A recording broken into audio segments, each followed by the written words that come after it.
Before you begin, remove the service door, solid-state drive, and battery.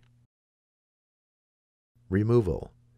Using minimal force, lift the locking bar up on the touchpad board ZIF connector and disconnect the touchpad board ribbon cable from the smart card reader board.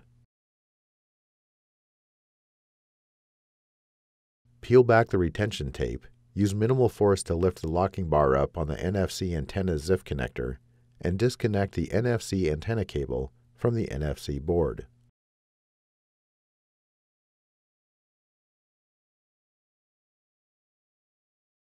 Peel back the retention tape that secures the touchpad board to the top cover.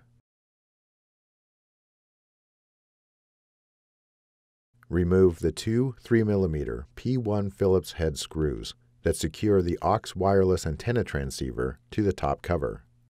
Lift the aux wireless antenna transceiver off of the alignment pins on the top cover and set it aside. Remove the four 2.5mm P1 Phillips head screws that secure the touchpad board to the top cover.